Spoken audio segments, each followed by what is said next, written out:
Boom. My bad. I'm setting out the links real quick.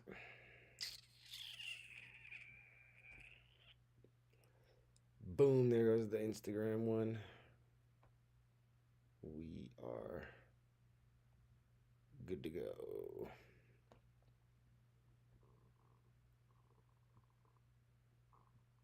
All right, there we go. Got the live back up. What up, Mr. Pay It Forward? What up, Liz? What up, Holla Boy? What's going down? How's everybody doing?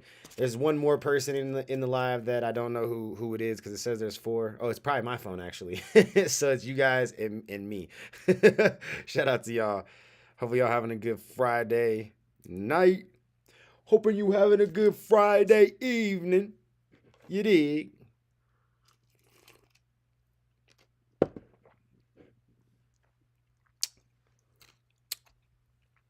Hopefully y'all chilling out there. Chilling like some villains.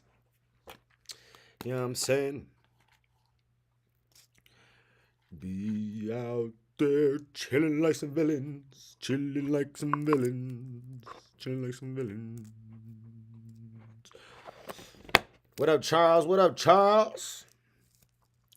Hey, we doing some police vidges. We gonna do some other random vidges. We gonna do some vidges today. You know what I'm saying? We've had 2 days of like creepy shit.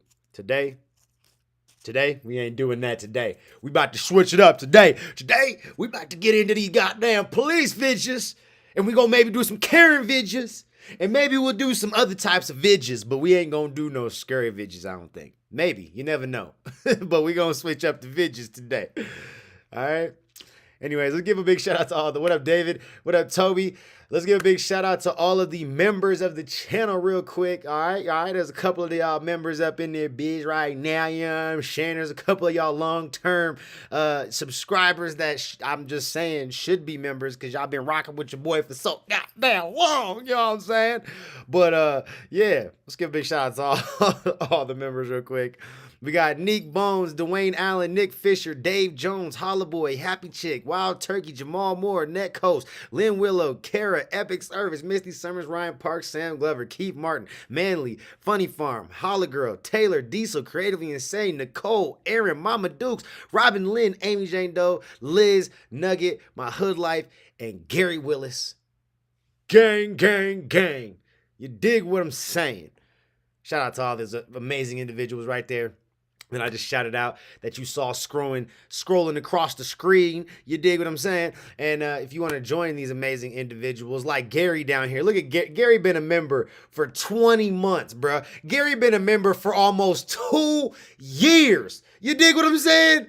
Not 1, almost 2. Gary, OG. Right behind Gary, we got My Hood Life and I want to say Ryan Parks as well. Yeah, Ryan Parks at 17 months. My Hood Life at 15 months. You know what I'm saying? We got some people who've been rocking with your boy.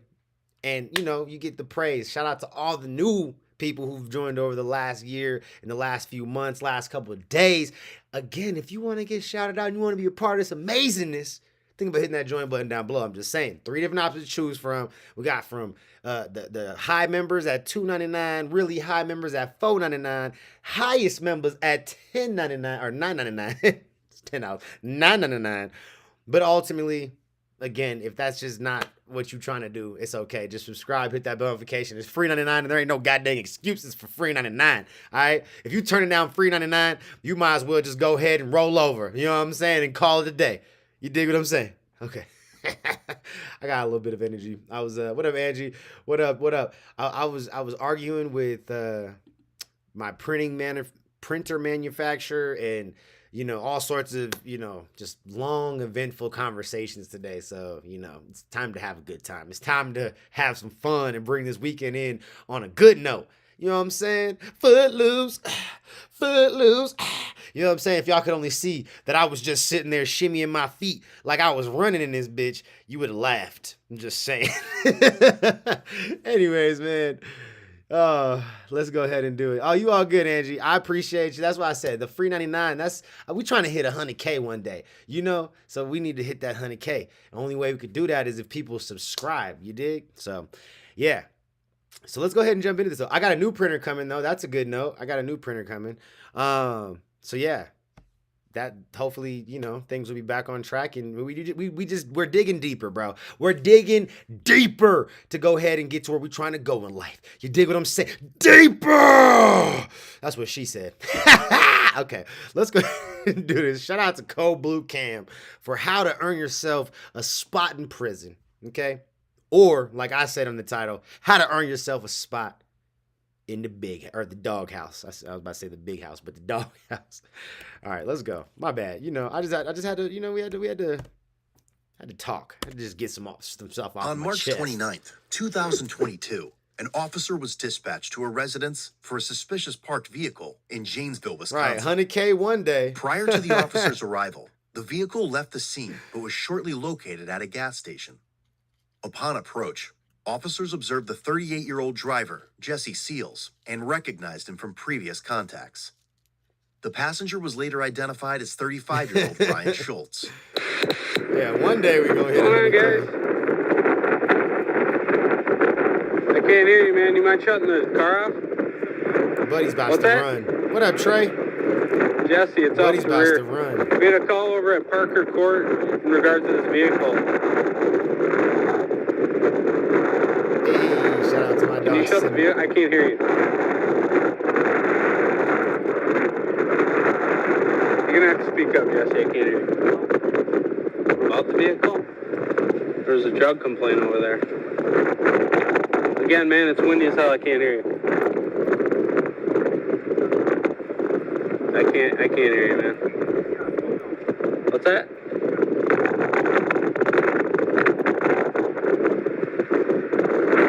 Hey, Jesse. Jesse, what are you doing? Trying to fix your phone? Oh. What is he doing? Got a broken phone or what?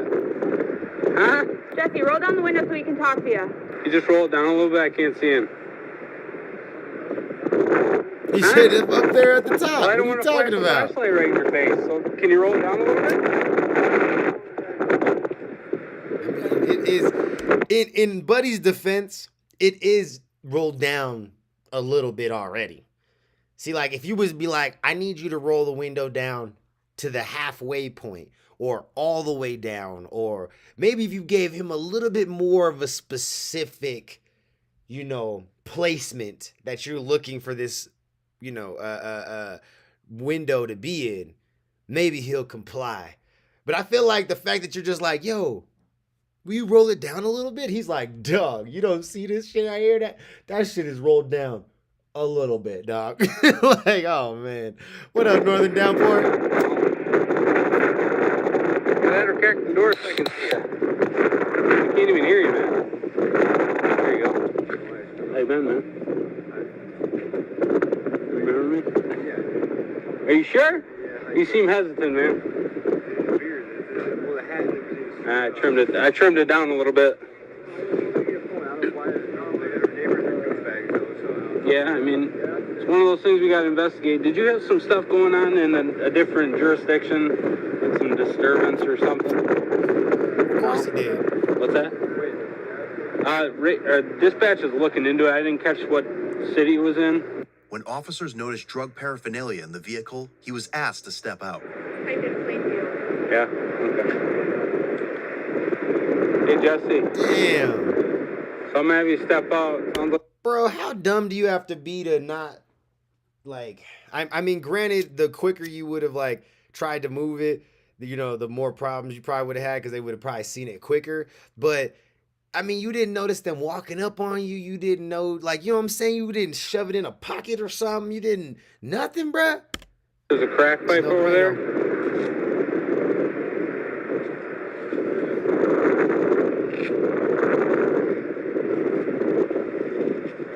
I mean, I see one back here too, so. Huh? Hell yeah, appreciate you, Angie.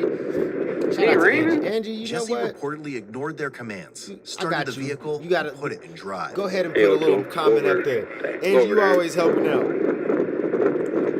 Maybe entice you to come by a little bit more because you always do come and bring good vibes, and you know we like to see good people with the good vibes in the Mile High lives at all goddamn times. You dig what I'm saying? God, that shit rhymed so nicely, and I really didn't even try. It just kind of rolled off the tongue.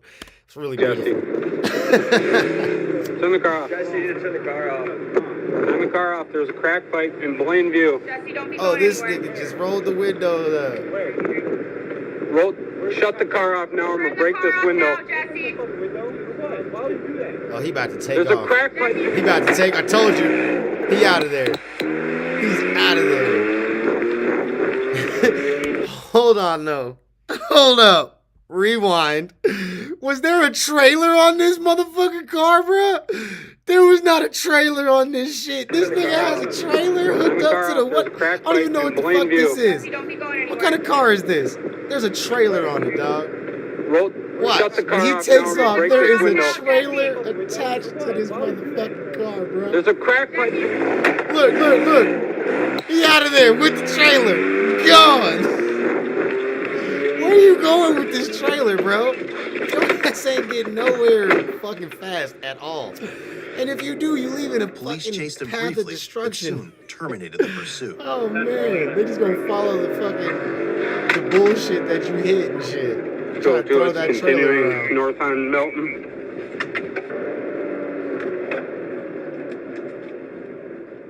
202, it's terminated. He went through the 2 red lights going onto the interstate. It was a little BMW, bruh. Eventually, a Rock County Sheriff's deputy noticed Jesse go around their squad car and continued to flee. He then began driving There in he the wrong is. direction Look at into him. oncoming traffic, with deputies racing parallel to him in the other lane. That is the most fucking. What would you do? What kind of shit is this, bruh?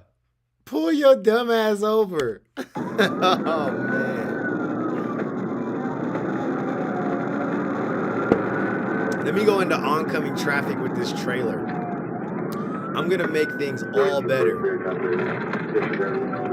You got this cop like, man, fuck that. I'm gonna get back on my side of the road.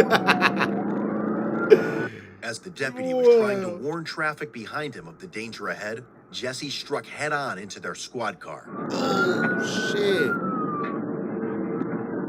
Oh, here he comes. Here he comes. Oh, he playing chicken. He playing chicken. Boom! Oh! That cop sacrificed himself. Holy shit.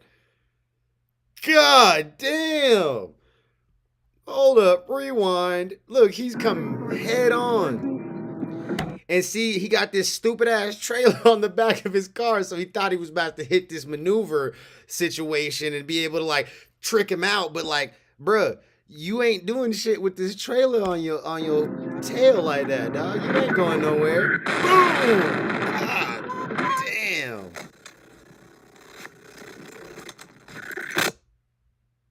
Damn. 1050. Can you work out? Oh, he got out in hightail. You see that shit? Look at the formation on him. Holy shit. This motherfucker was not affected. He got out and hit the goddamn chops on him. He hit them high knees. Buddy played fucking sports back in the day. This motherfucker hit the high knees on him. He hopped out the car and hightailed it out of there. Look at the form. Look at the form. Look. He was out. Gone. What up, After the Nekos? collision, he exited the was vehicle gone. and fled on foot, while the passenger, Ryan, stayed put. 11:33.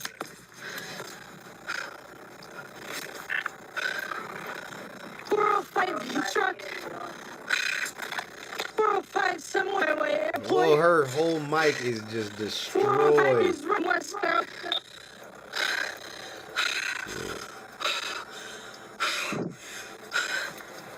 Holy Jesus, yeah.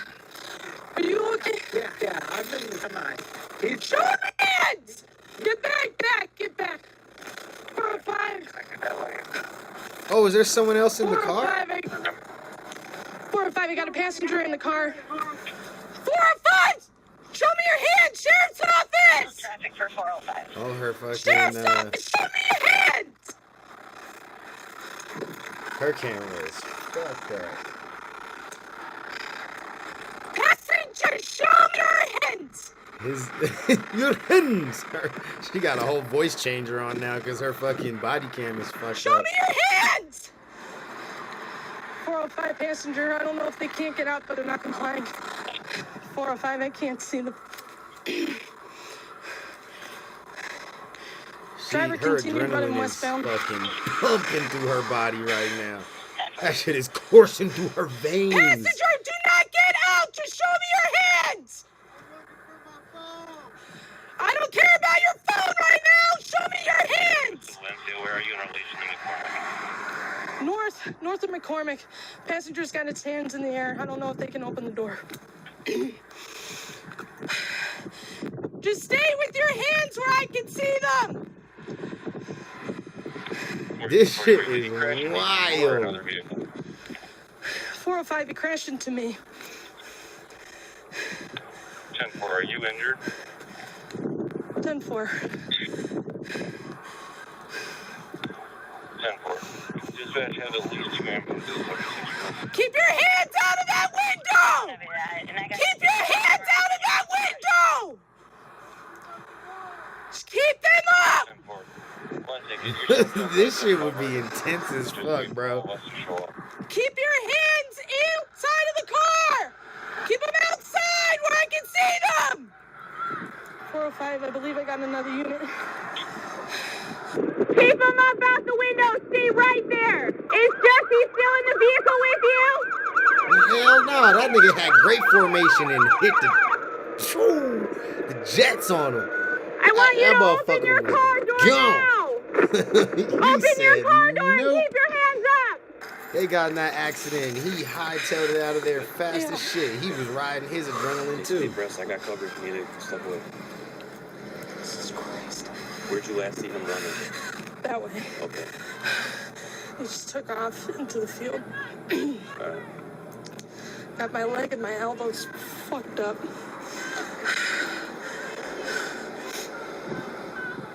I don't think I'm bleeding him. Let me see him. Get out of the car. Get your hands up. Turn around. Keep your hands up. Walk backwards. Walk At backwards. least this Keep going. dude stayed where he was supposed to be. With your right hand. He grab your gonna get the coat least of the collar. situation as long as they find old buddy. You're good? You didn't do anything There were cars behind me. Lift your coat collar up so that I can see your waistband. Turn around. Lift it up again. Turn around. All right. Are you good? I'm good. You want to back him up more? 290. Are you good for hands on the left side of the car there? Hands up. Keep them up. Aaron, keep giving verbals. You're doing a good job, all right? O'Toole, you're going to go hands when they get there. Okay. All right. I want you to walk backwards towards the sound of my voice. She's Keep handling her going shit a little though. bit to your right. What up, Brian? A little to your right. All right, keep your hands up behind your head. Cross your feet at your ankles. Lock the hands down on the back. Hey, shout out to you. It's your birthday tomorrow? Hell yeah. Is there any weapons Yeah, I in don't the know if car? we're doing scary stuff today, but I got you though. Where did the I'll other make person sure if in we the don't car do go? it, I got you, Brian. If we don't do it today, expect for a reaction to that, to at least one of those creepypastas. I think you said the one that was 29 minutes or 26 minutes or something like that. I'll expect that reaction tomorrow if we don't do it today. All right. If we don't make it to this or to that video in tonight's live, I got you tomorrow. All right. I got you. I got you. For your Up birthday, there. player. She's up there. Shout out to you, man. Appreciate you for all the support, big Put dog. him in the car. Those aren't double locked yet. Is there any way you can find my phone? He had my phone. I don't care what he had, dude. I didn't do that. I don't care what you guys said. I didn't do nothing wrong though. Just because he decided. I don't know what happened, dude. I don't need to hear it. From the police. Yeah, who's all in the car? I think there's like The dude 2 or 3. driving. Huh? Just there was a guy driving. He took off. So one other. He took off running? He took off from the cops in the car and then he took off Right. running. Where'd he take off running to? I'm not really sure. I was trying to find my phone and it was like, he had my phone and he dropped it down on the floorboard somewhere. Keep going. We're gonna have to move in to get the back. Okay? There ain't nobody else in the fucking car. Y'all over here creeping up and shit like y'all ain't already want me been to open the told back there was door? 2 motherfucking individuals and one took off in the field. Looks clear.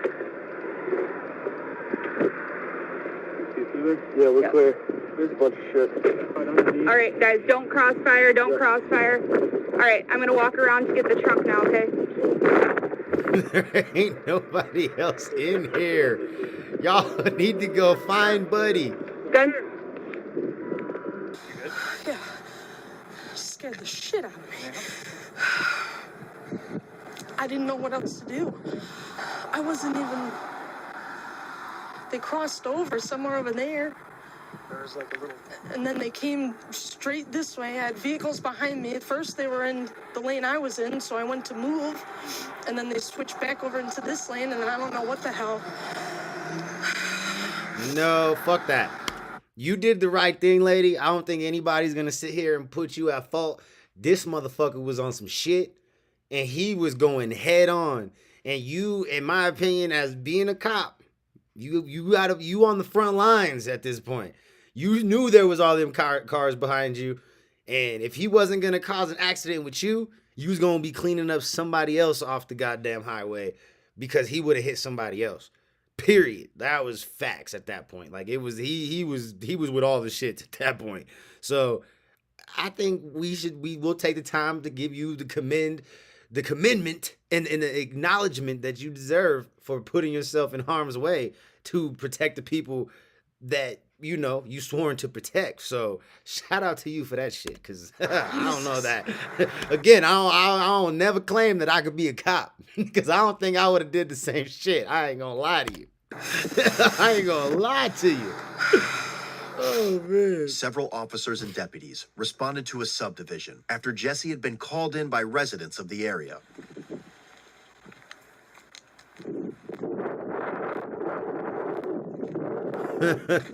Deputies ended up locating Jesse hiding in the egress window of a residence. 4757. Putting like a fucking window well. 4757. Oh, that's what that fucking You just made contact with her. She said the shed's always locked the on the outside. fucking- Made him call 911 to report that.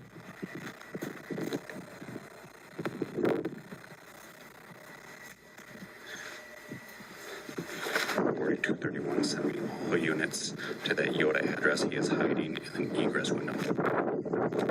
You better show me your hands, motherfucker. You better show me your hands, You better not move. You motherfucker. copy? Stand up slowly. I don't have no weapons. I promise I don't have weapons. Stand up. If you move fast, I will shoot you. Do you understand? At 536. Get the out right, God damn. now. What up, Nick? Do it slow. He said he ain't got no weapons. But you just hit an Stand officer, up so now. hey, they about to treat you like shit. Yeah, you about to get treated Hands like up an or you will asshole, be bro. bit, tased, and shot. Do you understand? You be fucking bit, tased, and shot. Is that what this motherfucker just said? He said, make any quick movements, you will be bit, tased, and shot. Ain't all 3 of those methods used to like get a motherfucker down? Like it's supposed to be, okay, you got the dog. Send the dog on his ass. Cool. He's apprehended. The equivalency of if the dog wasn't there is the taser. Cool. Tase his ass. He's done. He ain't going nowhere. He's gonna piss and shit on himself. But to sit there and be like, we gonna send the dog on you, the fucking, like, you know what I'm saying? Like, To shoot this motherfucker, like, that's last resort. Like, we know that. Like, that's, you know what I'm saying? Like, he need to be, like, charging y'all, trying to, like, he need a flash, do some shit that make you feel like he got something. Like, that's, like, unnecessary. I'm just saying. But to sit there and be like, we gonna send a dog on you, gonna get bit, we gonna tase your ass, and we gonna shoot you, nigga, if you make fucking wrong move. Damn! Oh, they gonna treat you like shit. No! Shouldn't have hit that cop. Slow down, everybody. Just slow down. One voice. Crawl out. One voice. One voice. Lay on your stomach right now. Do not move. I like how that cop just got all the other cops in line. One voice! One voice! Slow down! One voice! I'm like, oh, okay. Yeah, put some authority in this bitch. Yeah, authoritative in this motherfucker. God damn. This motherfucker, he calmed everybody down.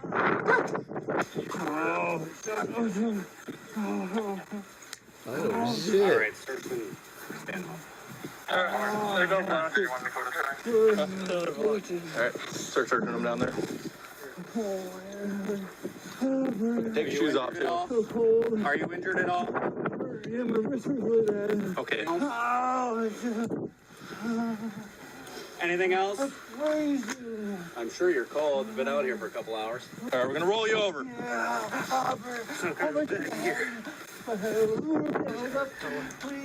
Bruh, he been out there a couple hours? Oh, yeah. The adrenaline's done worn off. You cold, so that means you out here hurting. And you cold, because you know he did get injured. Like, he hit that goddamn cop too hard. The only reason he was able to run away with such amazing formation was because of that adrenaline. Okay, that adrenaline rush was a motherfucker. That's what he was, that was what's pumping him. That was what was pumping him. You know what I'm saying? Once that shit wore off, all the injuries, the bruises, the you know, sprained ankles and shit that you got, all that shit hurts. Yeah, all of that shit about to hurt. Holy shit, fucking freezing. Well, it's kind of your own fault there, bud. I know. I didn't mean to. We're searching you for weapons, and then we're going to get you in a spot, all right? Yeah.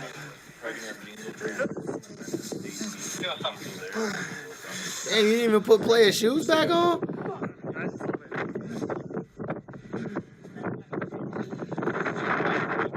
They didn't even put dog's shoes back on. They said you walking back. Jesse to was this shit also with out no on bond for shoes. several charges, including bail jumping, Oh, domestic damn. violence, possession of a narcotic drug, and possession of drug paraphernalia. Oh, he got lucky. Oh wait, that was the old shit. Let's say that's not the new shit, is it? Yeah, no, that ain't the new shit. Watch your head.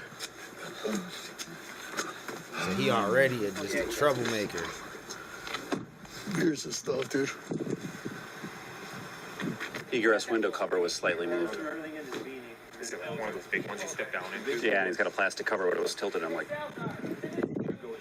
maybe he's covered in a jacket. That's awesome. 722 traffic. And I'm like, send me everybody. I didn't see those notes. He's revoked with 2 priors. He has an IID restriction. They had So I know it looks like everybody County out just there. talked to you a little bit ago. Do you mind if I just talk to you quick and pretty much probably get told the same thing, but just so I can talk to you? As soon as I heard the door, I saw his shadow. He must have come down because I came and he wasn't in here. I checked the door before. And then by 9:30, so around 9 is when I was like going to check stuff. And then by 9:30 is when I called. I saw his shadow outside and then he came down and this is like that. Okay. Did he ever like gain entry into your house? No. Or just tried? He tried twice. Okay. Tried at the door, tried here. Okay. I was like, oh my gosh, I think he's here. And then I announced really loud, I'm going to call the police. I'm Okay. going to call 911. Trying to scare him off. I mean, I said it really loud. My kids are asleep in there. The deputy involved in the crash was treated at a local hospital and was eventually released. He almost got a whole His nother passenger charge. Ryan was arrested for probation violation and possession of meth, THC, and drug paraphernalia. He had a little bit of everything in that motherfucker.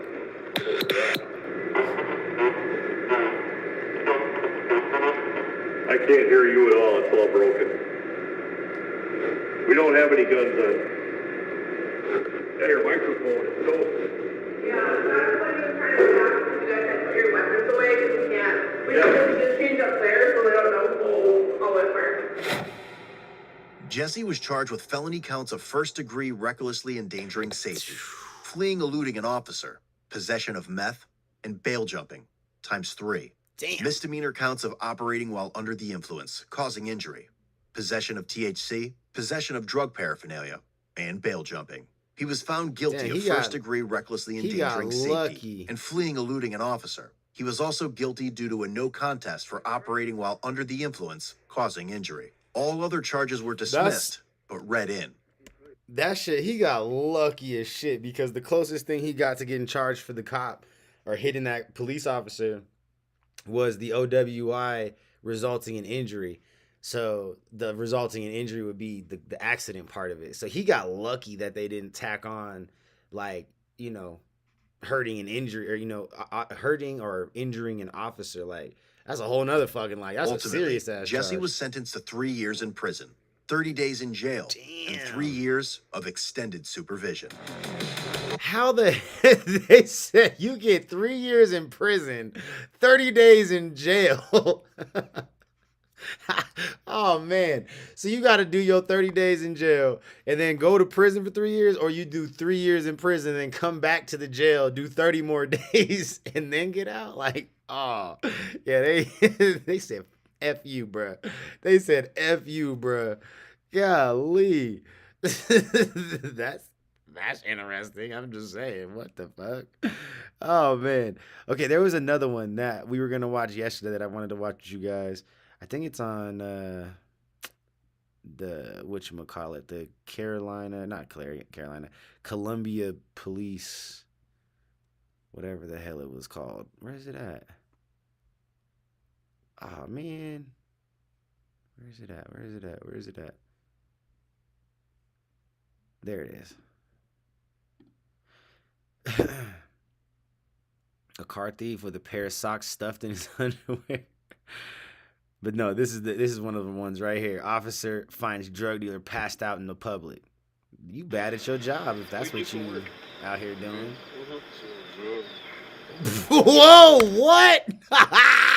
Oh yeah, we about to watch this shit and make fun of this nigga. Well, now there's a real tall black guy named Florida.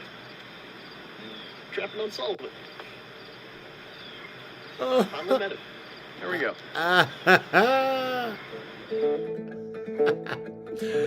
Bruh. Sometimes you don't need to be that honest. Why are you being that honest, bro? 911, where is your emergency? I'm by Whitethorn and Mount Street at the D-Mart, little, Yeah, you probably right in that coast. He probably do that time before he gets to prison. You It right. looks like he has a Cincinnati Bengals jersey on, a black man, probably in his 30s. Something is wrong with him because he's walking in the middle of the street. I just seen him pull his pants down when I was at the store. But he's walking in Okay, the which street. way is he walking? He's walking, oh, Lord. I'm sorry. Oh, got hit by a van. He's walking east on West Mount Street. Like he's walking towards Hiltonia. Hold on. Because he just went down another street, I think. He's on Butler. He's going down Butler. He's going north on Butler now. He got a 18, I think it's an number 18 Cincinnati Bengals jersey on. And he has on shorts. With like some black shorts underneath it. All right, we'll get someone She's else, like okay? following this nigga. Uh-huh. Bye-bye. Look, the cop just pulled up. I got it. Oh, look, there's Buddy's hat. Oh, there's another cop that just in the middle of the road.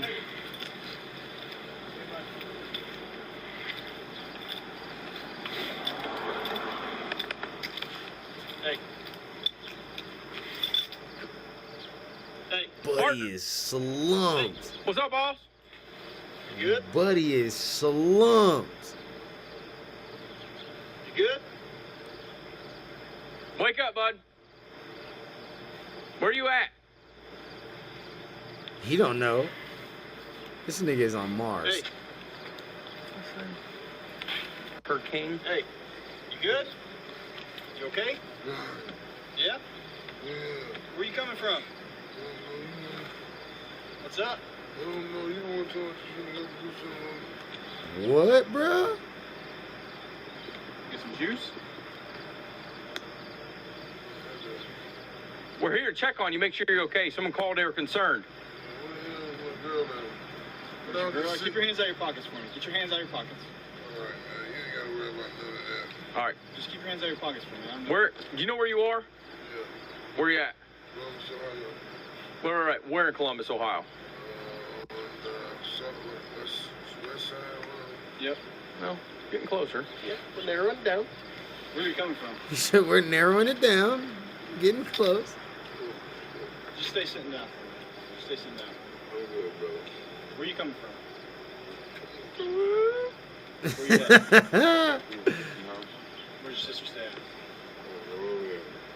Where's your sister stay at? On Mound? Okay, the Mound's right there. Did you have a little bit too much to drink last night? Okay. Like I said, someone called concerned. They saw you walking down Mound. You're stepping in traffic a little bit, and then they said you're heading up Butler, and that's why I find you over here. All right?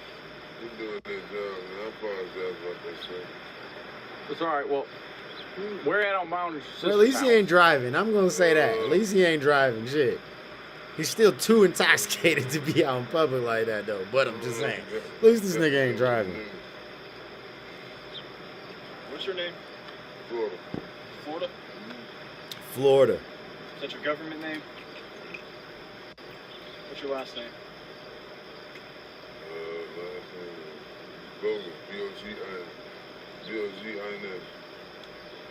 What's your date of birth?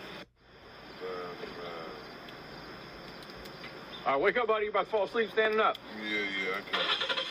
Huh? Yeah, I can. Excuse me. That's your social? Yeah. So you just had too much to drink last night? Is that what's up? Yeah, It is what it is. You're not in trouble for it. He's so fucked up, bro. When the hell did she come bring these things? When did what? When she come bring all these things? I don't know. Where's your girl? Is your girl staying with you at your sister's place? Yeah, for right now, that's temporary. Yeah. But so you think she made it to your sister's place then? Originally? Yeah, like today, because you said you asked where's she at. I'm assuming she was with you. Yeah. She left this nigga. Yes. Just keep your hands out of your pockets, buddy. Hey! Just keep your hands out of your pockets. Thank you. So you just don't know where your girl is? You don't know where your girl went? Okay, was she with you earlier? Oh, man. Where were you guys at when you were doing your partying? This motherfucker is about to fall What's that? over. CashApp and shit. CashApp and shit? CashApp and this shit. Yeah, we're man. Just a little bit. Yeah. Like I said, someone called was concerned about you. That's why we're here. That's it. Okay, we're gonna try this name thing again. What's your name? Anthony John Bogan. Anthony. So you just gave him a G-O-G-I. false name for what? That's how you know he toe back from the Florida. flow back. God damn. Are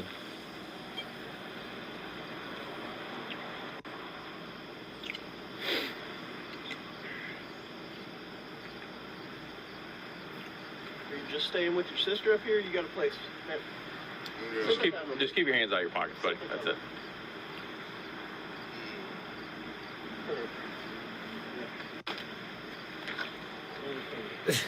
Oh man. I'm just gonna pat you down. He said now you're detained. You don't want to keep your hands out of your pockets. I'm just gonna You make couldn't sure you keep your hands out your pockets.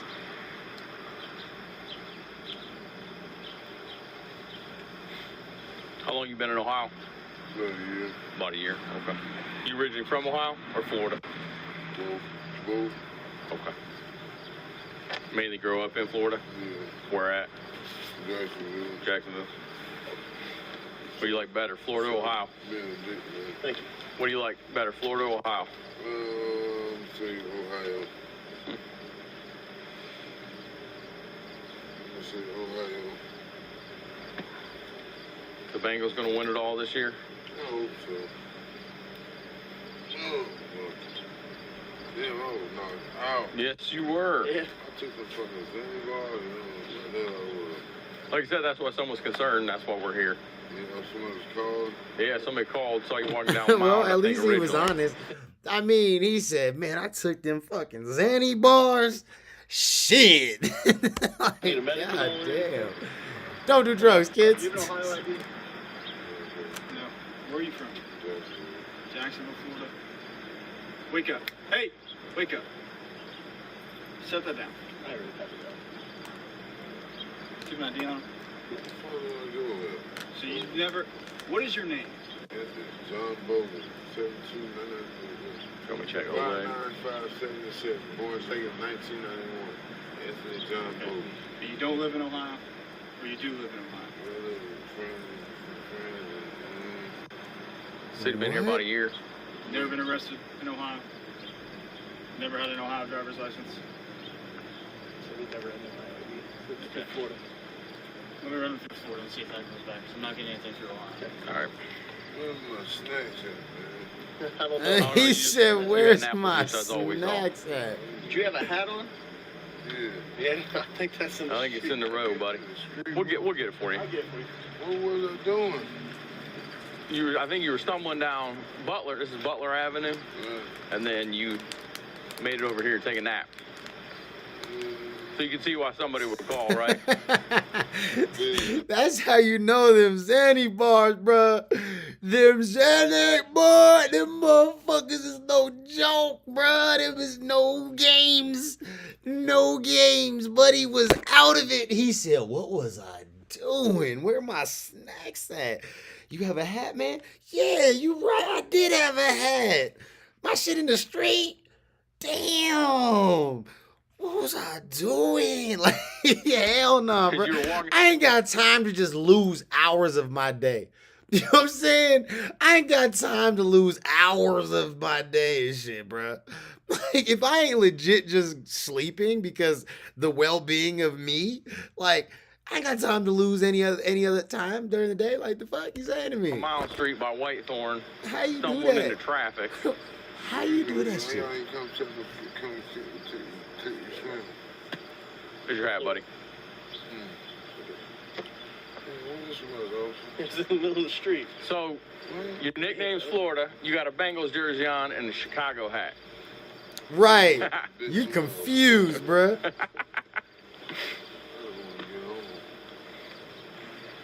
What do you do for work? I sell drugs. I've been told for... Hold up. I gotta hear this shit again. He said that shit with so much confidence. What do you do for work? Me? I sell drugs. I've been told for quite a while now there's a real tall black guy named Florida. Trapping unsolved. Finally met him. I finally met him. You good? Nigga, they know who you is. You doing all right, bruh. The police know who you is. That's the only thing that is gonna happen when you sell drugs. You go get, found out by the police because somebody's snitching on you. This nigga said, I have heard from a few different people about a tall black guy named Florida that sells drugs, just trapping off of whatever street he said. Finally met you. Like, goddamn. Like, nice to put a face to the name. How you doing, Mr. Florida? How's it going? You wanna sit down? Bruh. We just don't want you to fall, dude. Yeah, I'm gonna get up, man. How long you been selling drugs?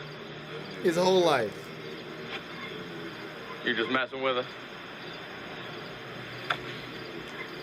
You ain't messing with him. This nigga's so fucked up, he don't realize what he just told you. That's the problem. What would you do out 2 in the Florida? What's that? What would you Sure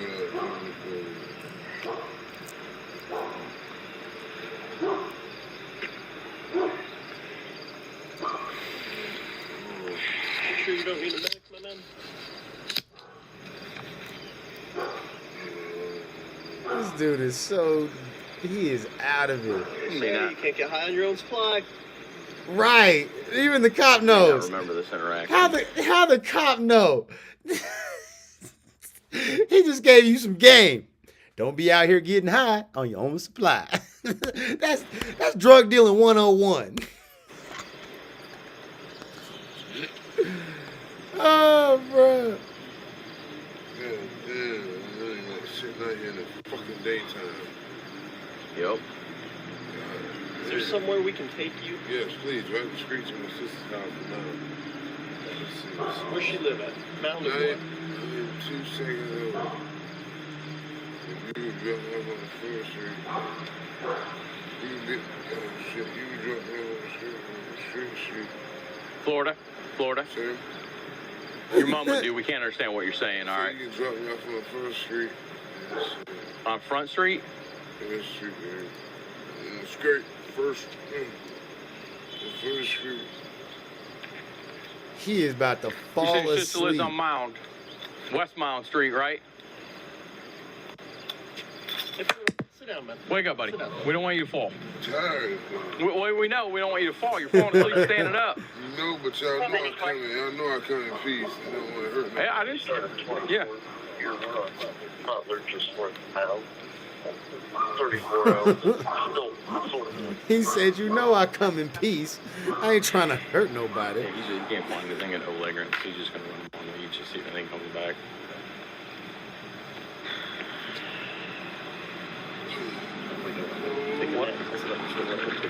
He can't even sit down. How you so fucked up you can't even sit down? Sit down, man. Trying to get in the shade? Shade right over there. You're in the shade right over there, boss. You want in the sun? All right. Oh, all right. Bruh. Hey, man, don't lean over. What's going on? I'm just tired, man. Tired? Yeah. Didn't they run on you this morning? Medics ran on you earlier. Oh, did you? Yeah. So somebody already called this motherfucker in? Perfect. This is the second time? Take care, buddy. All right. We gotta take you somewhere. A house. Yeah, we're gonna give you a ride. I have to give you a ride. I can't let you. This is Butler. Stay on Sullivan. Hey, you mind if I check and see if you got an ID in here? I ain't got no idea, sir. What you got in here? Some dumbass bitch stole it. You mind if I see what this is? I mean, look, he ain't got shit to hide. Even if this nigga do be trapping on Sullivan Street or whatever street it was, I mean, at this particular moment in time, he seems to just be having some recreational fun with the Zanny bars, which I don't recommend because the way this motherfucker is acting, like, this is not productive. There's nothing productive about this shit. You can't get shit done on a Xanax bar, goddamn. What the hell? For my weed. For your weed? Yeah. Alright. You don't have a wallet on you, man? What's this? A cologne? Flashlight. Flashlight? Alright. I'm gonna throw this back in here. Hey, you really gotta start carrying an ID on you. Yeah, where I was going. You were walking up down the street, you said you almost fell into traffic. You almost fell into traffic. Do you know your address where you stay at? Yeah. What is it? Okay. We're gonna give you a ride up in South Island. Is there somebody there? Yeah, should be. Okay. Who stays up in South Island? Who stays there with you? My brother. Your brother? Don't fall over. Oh, no, I'm good, bro. Alright. His buddy is Let's go to the car then. Yeah. What did I do? Just fall asleep out here in the road? Have a seat for me. put a seatbelt on you. Thank you for being so polite to me, man. I got this principle. He where I said, operate thank you off for being respect so as long as polite. everybody They else gives really you respect, have, you know? man. No But need to be look, disrespectful. You're not being disrespectful. look, that's some real shit. Like, the cop is saying exactly what I was about to say. Like, this is how cop interactions should be. There was nothing hostile about this shit. There was nothing crazy about it. Like, the cops weren't being overzealous. They weren't trying to be over demanding. They weren't trying to be, use their authority to their advantage. Like, nothing. They came because they got called out. They legitimately just came to do a welfare check on this nigga, make sure he was okay. You know what I'm saying? He had eyeballs that would open and they weren't staying closed because this motherfucker looked like he was on the verge of maybe just never waking up again. Because if he would have got hit by a car or did some crazy shit because he fucking fell asleep while he was walking or whatever, like, shit could have been bad. So I be able to, like, identify that the situation wasn't like an hostile one. It was just somebody who had a little too much fun, didn't know they limit, and to be able to just, get the situation handled. Where you go? Where you gotta go, bro? We got you some help. You good? They said you good. Where you need to go? Because we don't need to get no more calls because your ass got hit by a car or you fucking fell asleep in somebody's yard. You know what I'm saying? Let's go ahead and let's get you where you need to be, pimp. You know what I'm saying? Like, look, even this dude, as fucked up as he is, he even recognized that this was a good interaction with the police. He said, thank you, man, for just helping me out and not being aggressive with me. Thank you for being polite. Like, you know what I'm saying? This motherfucker, that was genuine because he is fucked up. So for him to be able to be coherent enough to know that this shit was okay and to be able to be like, hey, man, thank you. That's some good shit. And the cop to be like, yeah, man, we just wanted to help. That's good shit. This is an A+ on everybody's part. God damn. Yep. Just watch your foot. That was some good shit. I can't lie. Like, we couldn't even talk shit. Buddy was fucked up though. You know what I'm saying? Don't be on them Xanax bars. Like, I don't even think, like, he ain't probably even doing Xanax bars after that. This nigga ain't never gonna do a Xanax bar again. And if he do, it definitely ain't gonna be a whole one. This nigga gonna bust them bitches into fourths. He gonna bust that shit down into 4 pieces. Like, I'll take this little piece right here. Fuck that whole bar. Y'all niggas crazy. Fuck that. You know what I'm saying? He ain't doing a whole one no more. This shit had him, he lost a whole day. This motherfucker lost a whole day. And then he had to sit there and contemplate his whole life after that. That is some life-changing shit right there, bro. You don't even understand. That shit was life-changing and you don't even realize it. You know what I'm saying? I don't think y'all understand. Like, that changed that man's whole life. His whole perspective on everything. Everything. When I say everything, I mean everything. Like, bruh. Yeah, that shit's crazy. Anyways, let's move on. There's another one. I can't remember the channel. There's another one that I wanted to watch. And actually, I think it was up here in... Is it the Real World Police? No. No, it wasn't that one. God, I have so many of them. There's so many of them. We just watched this one, right? Yeah, we just watched this one. Was it a Code Blue? It wasn't a Code Blue Cam, was it? Where is Code Blue Cam? Why the hell is it so far down? Where did that shit go? I'll just look it up. Code Blue. There's another video. I wanted to see the one where it said when your brother escaped jail or some shit. I don't remember what channel it was on. Damn. Hold on. Maybe I clicked it in my... Maybe I clicked on it. Because if I did, it would be in the history. Nope.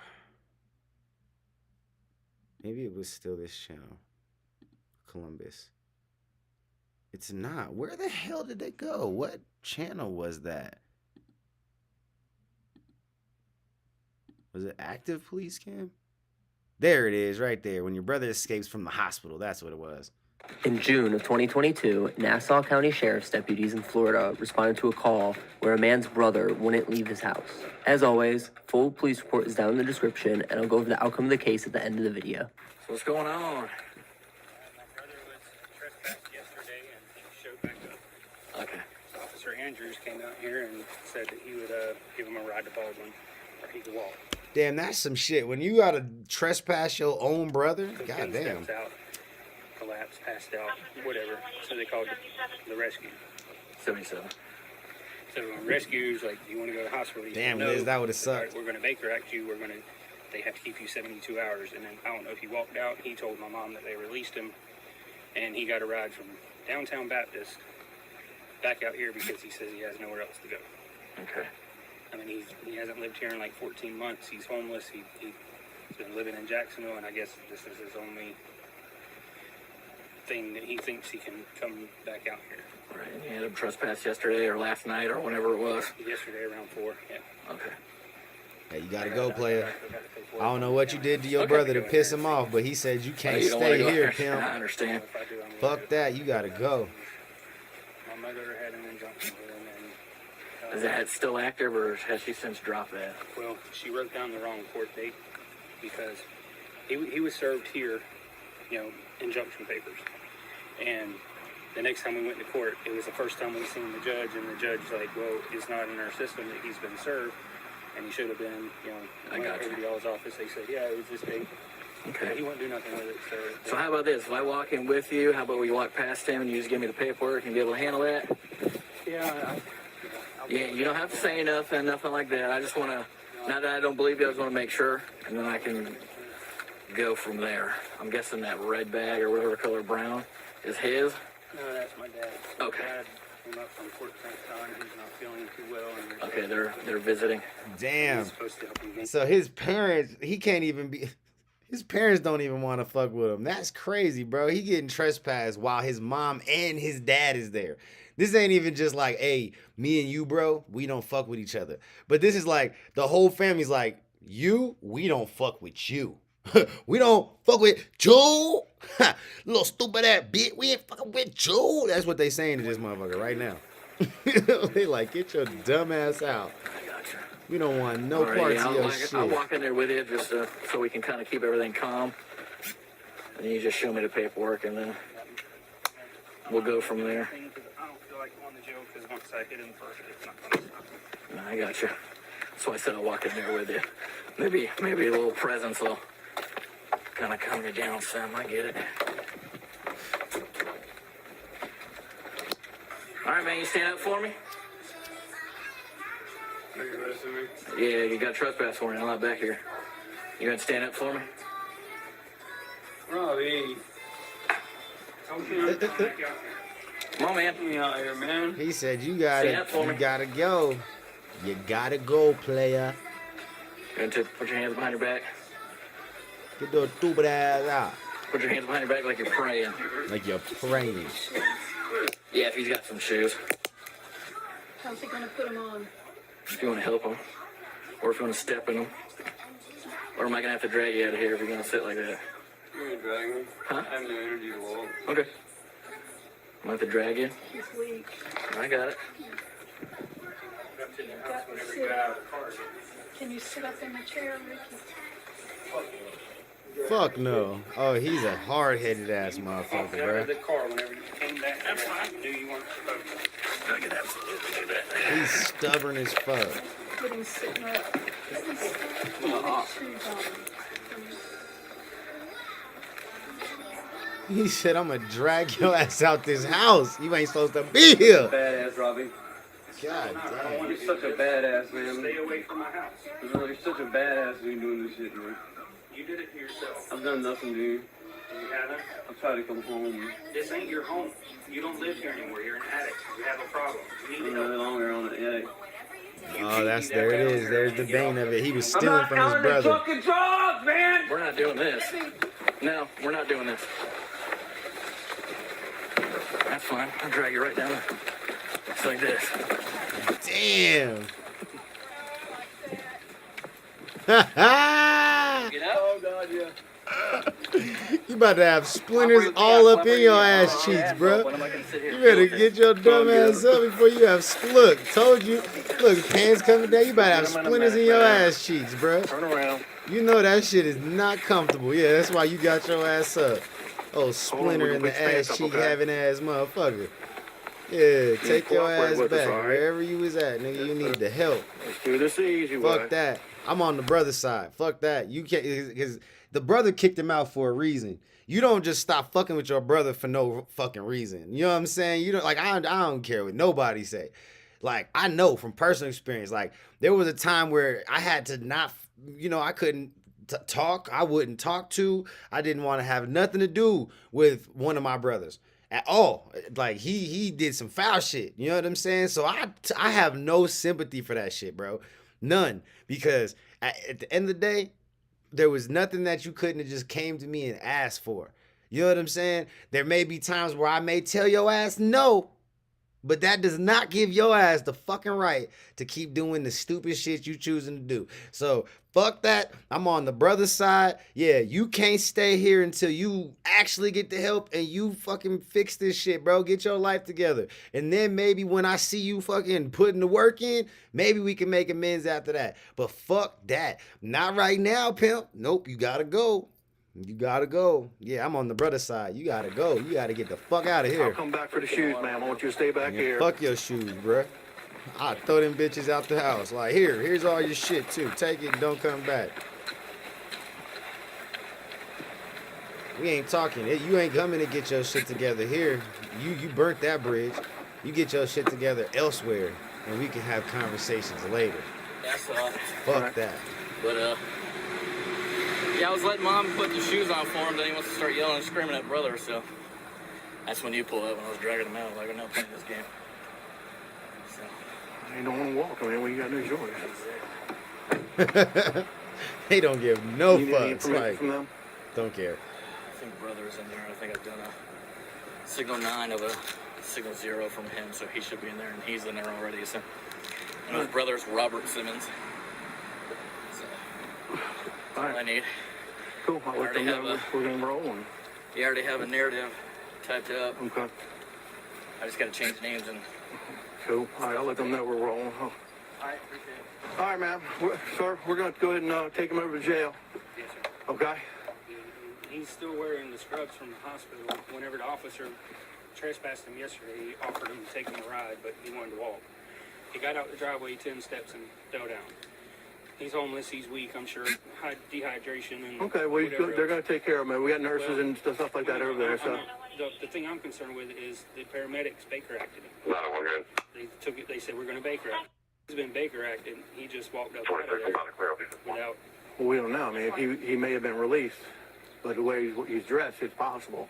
Well, we'll figure all that. Yeah, we'll figure all that out. I mean, if they Baker acted him, they should have been, you know, I don't know if they. I mean, technically, the only people who can Baker act somebody is a judge, a doctor, or law enforcement. The paramedics can't do it. The officer was here. But the officer did it then. Okay, and then he probably did. Who was it? Andrews. Okay. Younger guy, Andrews. His last name was Johnson. Oh, Johnson. Okay. Okay. Well, that's fine. No, if he Baker acted him and took him down there, he may have walked away. But we'll figure it out. But he's in good hands. He said, now. "I just don't want." What up, Dwayne? He said, "I just don't want this motherfucker coming back." He does so much heroin that he. Oh, there it is. He's a heroin addict. Just like smoking a cigarette now, it does nothing for him. Okay.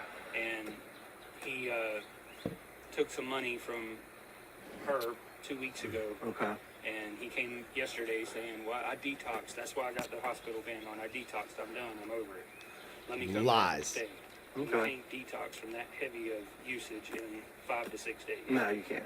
I mean, that's like a 6-month program at a place that you have to stay there. Yeah, well, I mean, we're taking him over to jail. And look, his brother's still concerned about him, even though he said you can't stay here. Look, he's still like, man, y'all need anything else? Y'all give this nigga just don't even know what he doing to himself. He over here talking his bullshit like we ain't fucking informed. Like, come on, man. Well, that's all. That's up to a judge. I can't make the determination on that. Well, I Googled it and it said 60, but if he's caught inside, it could be a year. Yeah, I mean, it's all up to the judge. It's a misdemeanor charge. It can be up to a year or less. A year would be better for him to be away from the street. I understand. They advocate for this nigga to go to jail. Those calls for, so. They said he needs to take his ass for a year, no less. He's going to a better place right now. No less. Okay. And he's going to get food. Oh yeah. Oh yeah. Times a day. Yep. Oh yeah. He's going to get the medical attention he needs, and hopefully this will get him off the streets for a while. So. Okay. Thank you, sir. Yeah, you got it. Take care now. All right. Richard was charged with 2 misdemeanor counts, one for trespassing in an occupied structure and one for resisting officers without violence. He was denied bail and about a month later pled no contest.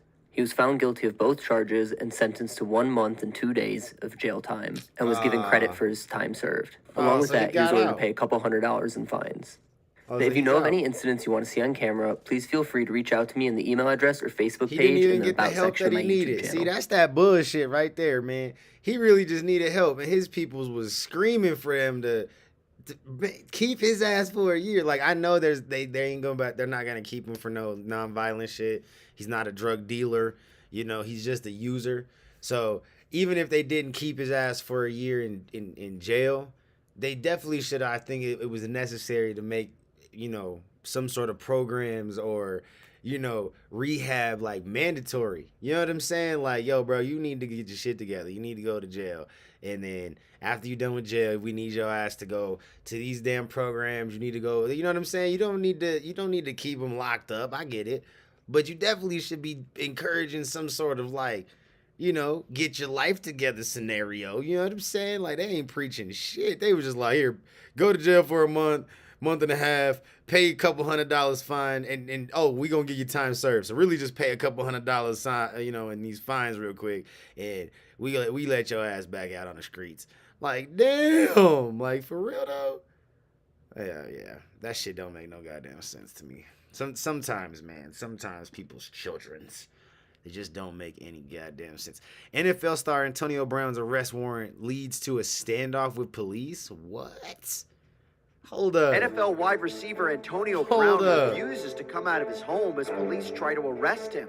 Former SWAT member Chad Ayers explains the situation. Welcome to Sidebar, presented by Law and Crime. I'm Jesse Weber. This motherfucker, like, lost his All right, let's go over to Tampa, Florida, where an arrest warrant has been issued for Antonio Brown over an alleged... My bad to cut him off. I just have to say this before I lose my thought. Antonio Brown has just, like, something broke in his brain, bro. Like, I really think that, like, he was just out there hitting motherfuckers way too hard, getting hit too hard or something. Like, something has just, like, it broke. Something is broken inside of this man's brain, bro. Like, I just don't think that he just all of a sudden decided to be crazy one day. Like, I just truly don't. Like, he went from being just this, you know, real crazy talented, you know, shit talking, real cool individual to just all of a sudden he just went fucking left, bro. Like, I just, it's crazy. But anyway, let's go. Let's see what the fuck domestic happened. This shit's violence crazy. incident with an unidentified woman. Now, I should tell you that when police tried to apprehend him on these misdemeanor charges, well, apparently the NFL wide receiver has engaged in sort of a standoff with police. Now, at the time of this broadcast, something may have changed, but as of what we currently know, is Tampa police were trying to get him out of his house, and he refused to come out. Now, you might recall that Brown is a free agent. He most recently played with the Buccaneers until his contract was terminated after he just left in the middle of the game. And walked it was kind away. of a weird situation. Yeah. I want to bring in what we know so far and that was what we such should a be childish making about move, this. bro. I'm going to bring in Chad Ayers, former sheriff's deputy for Greenville County in South Carolina, a former member of the SWAT team where he served as an assistant team leader. And I should tell everybody, Chad is currently in a car, but he's not like he's on his way to arrest Antonio Brown. It's not like he's in high-speed pursuit right now. He's doing something else, but I wanted to give everybody that caveat. Jesse, it's great to be here. I am not driving. I'm actually the passenger in the car, so no worries about that. And I got my seatbelt on. So we're good. I'm glad you said that because Dan Abrams, our founder, when the Johnny Depp trial came out, he immediately came on air and he was in the backseat of a car. And we got a million people online saying, how irresponsible of Dan to be driving and giving legal analysis. Totally was not the case. He was in the back seat. He wasn't the driver. So I'm glad you clarified this. All right. So let's get into this, right? So police, again, just wanna some know of what this the fuck information's happened. we're learning as it Yeah, happens. get into but this. the way that Let we us know understood the at least what was details. happening last night, police go to Antonio Brown's home. They have an arrest warrant. They use a megaphone to have him come out of the house. They say, we're not going anywhere. He refuses to come out. Is that standard operating procedure to arrest somebody like that? Well, I think that they've got to take everything into account, Jesse. Of Antonio Brown, let's just be honest here. His mental stability in the past has not been at its top. Facts. So yeah, for an arrest warrant, something tells me, I'm sure as we get more information on this, that initially they probably tried to make contact, ring the doorbell, knock on the door, and they probably had some type of intelligence or reason to believe that he was inside the residence. So at that point, they would use some type of PA system to try to convince him to come out and negotiate with. And to me, that seems like the most logical way to like not go into a situation that could turn very hostile. Because again, he said it. We was all talking about it just a second ago. He's not all there mentally. Like something is very, wrong mentally going on with his whole situation. Like Antonio Brown, as crazy as he is and as big of an ego as he's had in the past, like that man is fucking struggling with something and he needs help. He needs serious help. In a law enforcement setting, if I have a pretty good idea that someone's inside the house, then we would start with PA call outs, trying to get that person to come out and peacefully turn themselves in. How long can this go on for? Do they just wait outside? I mean, why can't they just go into the house? I mean, why can't they break down the door? Well, if we look at it, we don't want to force his hand. Someone who is mentally unstable or feels like the weight of the world's on their shoulders. I don't want to put law enforcement's lives in danger or his life. We want this to play out and be as peaceful as possible. So forcing someone's hand and making entry on a situation where he's in there by himself, which news reports are pretty much showing that he's probably in there by himself. We can, in my line of work and in the past when, I was assistant team leader on the SWAT team, I mean, there were standoffs we had for 24, 48 hours where we would just rotate out and attempt negotiations. I think me and you talked, the other day, I think it's over 90% of people in these types of barricaded situations will end up giving up and surrendering peacefully. And I think what might complicate the situation is what bottom police line. initially tried to do. So I'm going to give everybody a little bit of a backstory. It's all about here. the safety They initially aspect. tried to apply for a protection order, and this was the quote. They said that Antonio Brown poses a significant danger of causing personal injury to him or herself or others in the near future and beyond by having a firearm or any ammunition in their custody or control, or by purchasing, possessing, or receiving a firearm or any ammunition. The reason they said this is because they believe that Brown had access, I think, to at least 2 guns. And just to complement that, in Didn't the I say it? Look, affidavit that was look, I attached- told you, it's all for a reason. You don't want to throw people into a hostile situation when, there's other alternatives. Like you can try to talk them down. Order, it said, quote, I mean, there's going to be a point where Brown was involved in a shit will recent get act or fucking threat of violence against cracking, themselves but or others. you're not going to was just immediately engaged jump in an into act or threat that, of violence, At least including you but shouldn't. not limited to acts or threats of violence against themselves within the past 12 months, may be seriously mentally ill or may have recurring mental health issues, has used or threatened to use against themselves or others any weapons, and he's been arrested for, convicted, or had adjudicated, withheld, or did some Look, other both legal of them language. right there. Look, that is the craziest picture ever right here. These 2 people right here are some of the most unstable individuals I think we have seen in a long time on a public platform, bro. These 2 right here, Kanye's a whole fucking another animal with the whole shit he just did. I don't know if y'all know about the whole Star of David's with the damn Nazi swastika thing or whatever fucking symbol. Like he made, bruh, it is wild. It's wild. this picture says so much without saying anything. Holy shit. Basically, they're saying he was a threat. Now, that protective You got order Tyga was up there. denied. A judge didn't grant That is crazy, Why that do you picture think that right was there, the bro. case, given what they're alleging about Antonio Brown and the fact that that protective order was denied? How does that complicate their attempts to arrest him? Yeah, I don't think it complicates the arrest. That I shit think was when a a judge is crazy looking ass at all fucking the picture, facts bro. of the case, the judge has got to look at the facts. We can't presume that he's got this. They've got to look at the complete facts there. Protection orders are great, especially, we dealt with them a lot in South Carolina. South Carolina is one of the leading states in domestic violence. So there is a lot of benefit in having a protection order there in place.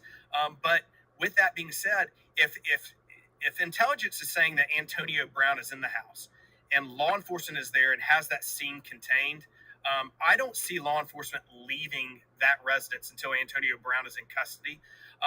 But again, I can't speak to the judge's reasoning behind that. I think that's going to take some time to see exactly more of the facts in that affidavit for that protection order. With the amount of and the increase of domestic violence across this country and domestic violence that has led to deaths and murders, it does surprise me a little bit.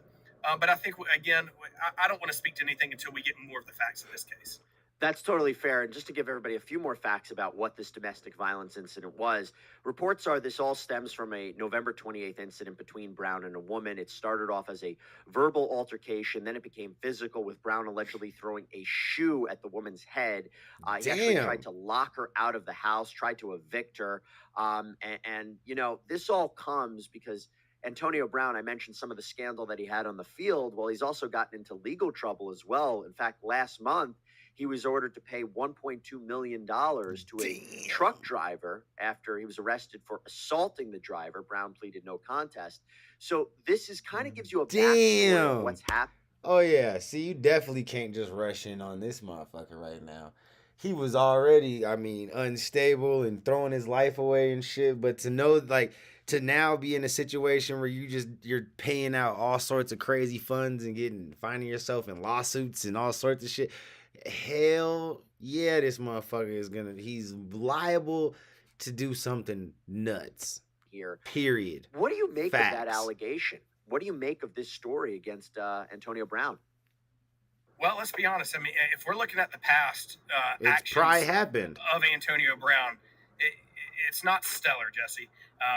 It is very obvious, and numerous news outlets have reported, and friends and associations of Antonio Brown have reported he's unstable. that Antonio Brown is battling some type of mental illness, mental situation, which again makes me believe that is more of a reason why law enforcement is not leaving that residence.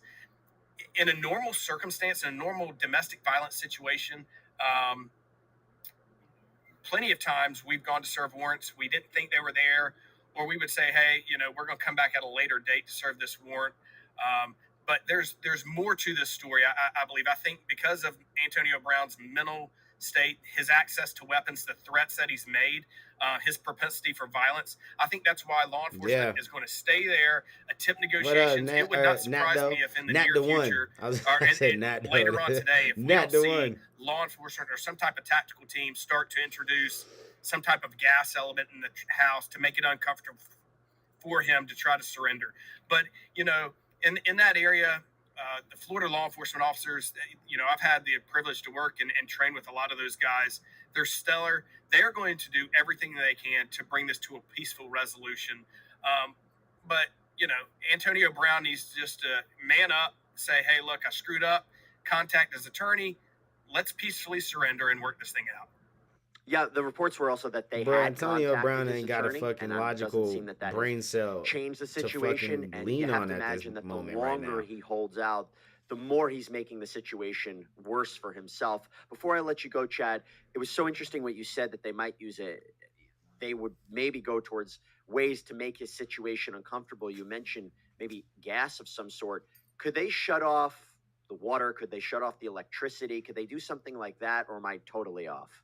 No, I don't think we would go to that extent yet, because, once we start shutting off, and depending on weather and things like that, shutting off power, we've got to be careful and where the areas that I'm from, if we start shutting off electricity in the wintertime, it could cause more damage. But introducing some type of chemical agent that, an eye irritant or something like that, that's going to make it uncomfortable. Many times that's enough to make that person realize, hey, this isn't like any a fucking fun for kind of me. like a tear gas, basically. Antonio Brown just needs to, consult with his attorney. Stay off the phone. We don't want him on the phone with Kanye or anybody right now. Right. Ain't that the motherfucking truth? He said he needs to stay off the phone with everybody but his attorney. He don't need to talk to not a damn soul but his attorney. And fucking, I'm going to throw this out there. He most definitely don't need to be talking to that nigga. Yeah. That motherfucker right there, he only makes shit worse. For sure. You do not want his advice right now. He is fucking all the way up. Please don't take Ye's advice. Peacefully surrender. But I do think that there will be a time where law enforcement has to take, another step to try to get this resolved. Chad Ayers, thank you so much for taking the time, and I'll have you on this show whether you're in a car, for sure, Liz. Have a good night. Office, you're on the ground, you're in a park. That shit is Chad, fucking hilarious. He said, "Do not be on the phone, and definitely don't be on the phone talking to that motherfucker." Ye ain't got shit to say that's gonna help you out at all. That motherfucker don't have no fucking advice for you or anybody else for that matter. Stay off the phone. Like, oh man. All right, let's go ahead and end this one off with a story, man. We're gonna do one of these little crazy fucking stories real quick, and then we out of here. All right. We're gonna do one of these crazy stories. I'm like, I don't even know what to say. We're just gonna do one of these crazy. We're gonna do this one right here. I love my daughter very much. Loving mom claims baby decapitated herself. That is some fucking crazy shit. What if you were set out to fail from the very moment that you were born? What if you were tossed around from home to home like garbage, only to have your family members interfere when you finally managed to put down roots? What if you had no way to truly feel safe? Would you do everything to stop this cycle of destruction once having a child of your own? Today's story explores untreated. As much as people want to be like, yeah, for sure. Like, I would love to be that. Some people, it's just, they get caught in the cycle. They just can't. You know what I'm saying? Life is just too hard for some people to break, the cycle of their own experience. You know what I'm saying? Mental illness and a web of dysfunction that spans generations, ending in the most horrific way possible. This is the story of Deasia and Janiyah Watkins. That's one of my daughter's middle names, Janiyah. Are streaming service prices making you lose your mind? This week's episode has been brought to you by... Shout out to your sponsorship, but we aren't here for that. TV is all about the drama. No. Associated with political terrorism. No. Mystery Machine viewers. Some of those. Okay. Sustaining neglect that was severe enough to. Episode. There we go. There we go. Like many little girls in our stories, Deasia Watkins didn't grow up in the best circumstances. She grew up in a home that was unfit for kids and bounced around from house to house for years, sustaining neglect that was severe enough to get the attention of authorities. She was born to a mother, Tina Johnson, who suffered from severe mental illness. Some of those illnesses included depression and schizoaffective disorder, which is a condition in which a person suffers hallucinations and other symptoms similar to schizophrenia. Tina also had an IQ score under 70. Similar to schizophrenia, schizoaffective disorder is thought to have a genetic component. This means that individuals who have a first-degree relative or family history of schizophrenia, mood disorders, or schizoaffective disorder are at a higher risk for developing the disorder themselves. In 1997, a psychiatrist wrote that Tina Johnson showed significant deficiencies with respect to parenting and intellectual functioning. And the psychiatrist was right. Tina was an unfit parent. When she wasn't neglecting her little girl, she was berating her. She routinely left Deasia alone in the care of strangers in a dirty apartment where she didn't have enough food or clothing. I'm just saying that a teenager was essayed inside of the family's apartment while babysitting Deasia and her older brother. Her dysfunctional start to life took a severe toll on the little girl. According to her therapist, Deasia suffered from grief and abandonment issues. Additionally, she barely spoke for the first 4 years of her life. According to a social worker, Deasia didn't even have a vocabulary. In 1998, when Deasia was only just 3 years old, a court prosecutor wrote that there are reasonable grounds to believe the children are in immediate danger. Now, for the next decade, Deasia became part of a juvenile court proceeding that would involve dozens of hearings, countless reports from therapists and social workers, and stints in at least 5 homes, including an emergency shelter for kids. Damn. Even when others tried to step in and care for Deasia, her mother argued that she should retain custody, and she went to court repeatedly demanding that her daughter be returned home. Juvenile court magistrates took custody of Deasia and her brother in 1998. Now, because the 2 kids had different fathers, each went to live temporarily with a different relative. Deasia's father, Terrence Watkins, was in prison for at least part of her formative years and was completely absent for the rest of it. For a little while, Deasia's home life improved, and social workers believed that she was happy and well cared for. However, the aunt who was acting as her temporary guardian was unable to continue her care due to personal problems. When that aunt gave up custody, a family friend did agree to take her in. She was just 5 years old at the time. Foster mother Barbara Owens, who had raised 10 kids of her own, thought that she could give Deasia a stable home. Plus, Barbara had a lot of grandkids that she could play with. Deasia was smart and seemed like a normal kid in many ways. But Barbara observed that the girl's tough upbringing weighed on her, noting that Deasia was probably going through a hard time and that you could tell that she was holding stuff in. Yet, like many kids who get taken away from their parents, Deasia continued to ask about her mother even during long absences, wondering if Tina still thought about her. This would become something that the little girl would lament about with her therapist. Damn. And as we see in many, many cases, reunification with a troubled parent sometimes is not the best course of action. In 2005, Tina came back into the picture. She petitioned the court to regain custody of her kids and accused Barbara Owens of neglecting her daughter, which was ridiculous as Deasia was thriving in her care. Tina had a lot of hurdles to overcome. She had repeatedly failed to do what the court had asked her to do before losing custody, including dropping out of drug treatment, missing appointments for supervised visits, and not paying her bills. She also skipped her daughter's therapy sessions with a counselor. On the day of her custody hearing, Tina didn't show. She explained her absence in a written plea to the magistrate, quote, "I am a good mother. I love my children with all of my heart. I missed the bus, so I had to wait for the next one, and that was an hour wait," end quote. She kept up her court fight, and even after her complaint against Barbara was dismissed, she continued to see her daughter during supervised visits. The constant turmoil, court battles, and Tina popping in and out of her life on a whim took a whole other toll on Deasia. Her grades in school started to suffer, and she struggled with trust issues, especially with mother figures such as Tina and Barbara. But a year later, things weren't going to get any better for Deasia. Barbara Owens gave up custody due to constant harassment from Deasia's biological relatives. It was just too much for her. At just 12 years old, Deasia was taken to the Lighthouse shelter. She was without a home again, and her mistrust in those who were supposed to care for her was affirmed. Before long, another relative, Michelle Johnson, stepped in and took temporary custody of Deasia. Social workers said she provided a good home for the young girl, but Tina could not help but disrupt things for her young daughter. She went back to court once again to demand custody. Her custody claim was dismissed for the final time in December 2008 when she failed to show up for court.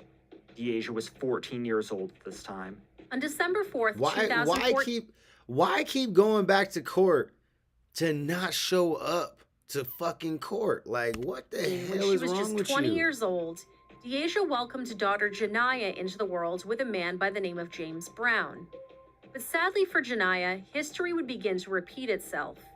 After giving birth, Deasia was prevented from seeing her daughter for 72 hours because she displayed erratic behavior, which led to the diagnosis of postpartum psychosis, to which she was provided the medication risperidone. Which the new is mother was never to... That shit's super real.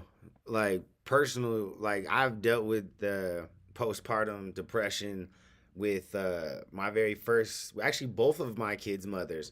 Actually, they both actually displayed signs of just like being super depressed after they had my daughters.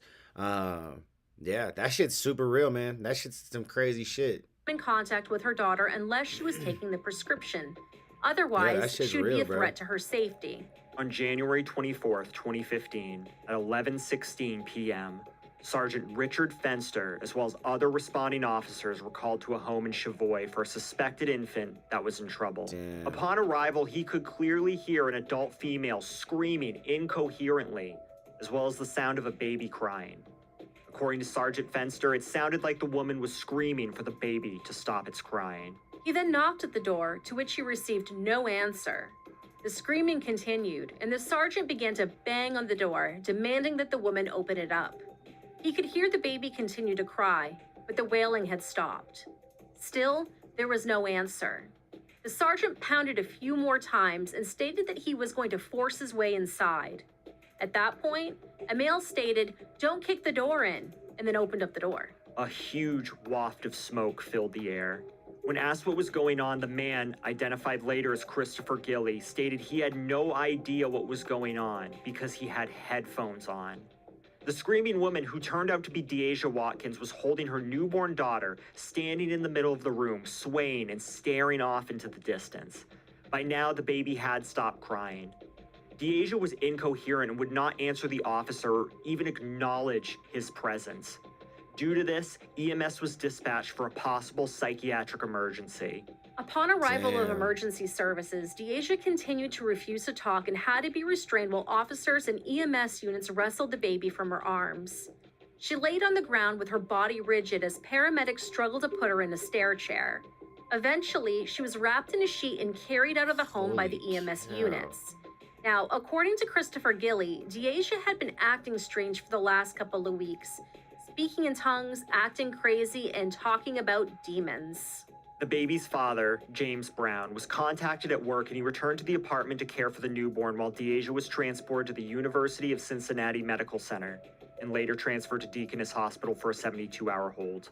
James stated that Deasia had been talking in tongues and seeing things for the past couple of weeks. James also admitted to authorities that he had never seen Deasia take her prescribed medication. Janai was first placed with James after So the what- January so- 25th incident. Okay, you've been seeing this chick fucking talking in tongues, talking about demons and all sorts of shit, and you didn't have red flags to be like, yo, I need to get my kid and get him or her about the situation, or it's to her, about the situation, so her mom can figure fucking shit out. Like, that's like the most logical thing in my fucking world that you should do. Like, what the fuck? Deasia was permitted to move back in with them after she got out of the hospital. She was not, however, allowed to be alone with her daughter and was told that she could only stay in the home if she took her medication. Social workers checked on Janaya at least 7 times while she was in James's care, usually at his home for as much as 2 hours and as little as 10 minutes. After each visit, social workers determined Janaya appeared to be healthy and in good condition. The baby was removed from James's home after a March 6 court hearing when a judge determined that Deasia had stopped taking her medication and had been seen nursing Janaya, even though she was told that she could not do so because of the medication she was taking. Hamilton County's Job and Family Services took custody of Janaya Wow. and temporarily placed her in the custody of Deasia's aunt. I can't even be mad that they took the baby from the dad because he's dumb enough to keep leaving the baby with her. Like, I get it, it's her Not mom, but named, she's crazy. on the She needs condition help. that the mother not be allowed in the home. The aunt was given specific instructions that neither mother nor father could have contact with the baby, and that imminent risk of harm existed if Janaya returned to her surroundings. The baby's father, James, didn't have custodial rights due to the fact that he had not formally established paternity. Initially, Oh, so he never Deasia actually continued signed to the reside fucking with her birth baby's certificate father, and shit. James. But at some point, Dummy. her aunt allowed her to move into her home at the 5900 block of Waldaway Lane in Cincinnati's College Hill neighborhood, which violated the custody agreement that the aunt held with the Hamilton County Job and Family Services. On March 16th, 2015, a 5-year-old relative had been dropped off at the home in order to wait for the school bus.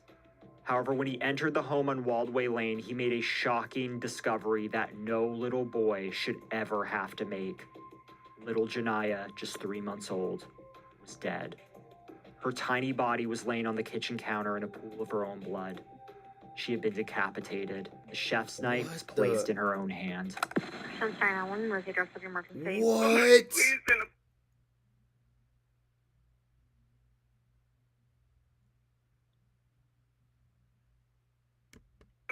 My niece killed her baby. Please. All I know is my son came in here and woke me up and said, Mama, the baby's dead. Hello? What happened? Police. I don't know. This house is big. I don't know where my little cousin is. So can you please... Where is the 3-month-old baby? The baby is on my mama's kitchen counter with his head smashed. So can you please... I know it's protocol. Can you please just send the police? Okay, I need to know what happened to the baby. I don't know what happened to the baby. I came into the house. She told me. Came into the house. The baby was on the counter. My mom was in the bed asleep. I woke my mom up and we calling you. That's all I know. I don't know nothing else. I have a little cousin. She was here. I don't know. Okay. Listen to me. Look. Is the baby breathing? He just told you the fucking baby head is fucking smashed in, bitch. Fuck you saying to me? What are you saying to me? Why are you asking fucking stupid questions, bitch? Get the fucking police here.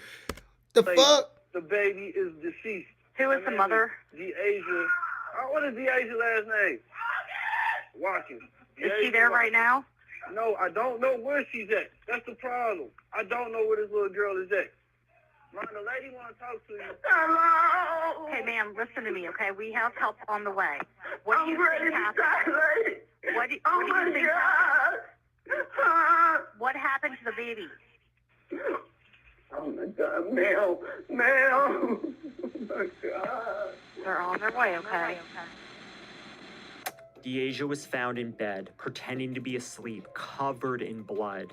After another 72-hour hold at Deaconess Hospital, she was then booked at the Hamilton County Jail for aggravated homicide and held in lieu of a $500,000 bond, which was later increased to $5 million. When the trial began in April of 2015, a judge ordered that Deasia undergo treatment and postponed her court date for 6 months. She was found competent to stand trial in September of 2015. During multiple court appearances, Deasia was seen exhibiting blank stares, with little discernible reaction to her surroundings. Her attorney argued that she had no idea what was going on around her.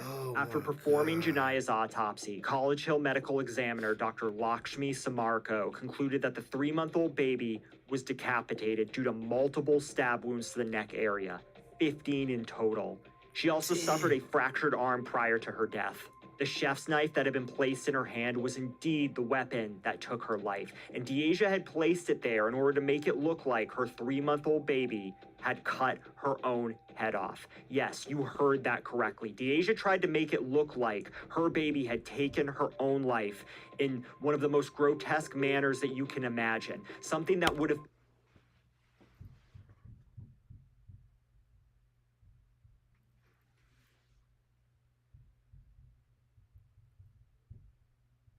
Bruh, did he just say that she put the knife in the baby's hand because her explanation for what happened is the baby tried to do it herself? At 3 months old, she tried to hold a heavy ass. Bruh. Physically impossible for her to do. On February 23rd, 2017, after spending 2 years at Summit Behavioral Healthcare in Roselawn, Ohio, Deasia Watkins pled guilty to the homicide of her daughter, Janaya. She had previously pled not guilty to the charge of aggravated homicide and rejected a plea deal just months prior. At sentencing, she told the judge, "I loved my daughter very much. You didn't even know your daughter. Of what anybody says." She was sentenced to 15 years to life in prison. With credit for time served, and as of the date of this recording, she will be eligible for parole in just 10 years. Wow, bro. That is crazy. That is nuts. Okay, now we got to do one more. Let's do one more, because then I'm all like, holy shit. Okay. Oh, man. That is so crazy. Let's do this one. Killed baby over 007 Nightfire. for interrupting his GameCube. Let's say you're a parent of a 9-month-old baby girl. You're relaxing on the couch, enjoying your favorite video game, when all of a sudden she starts to cry. Your significant other is busy tending to chores, so you'd pause your game and comfort your crying baby, right? Yeah. In today's story, a 37-year-old father did pause his game.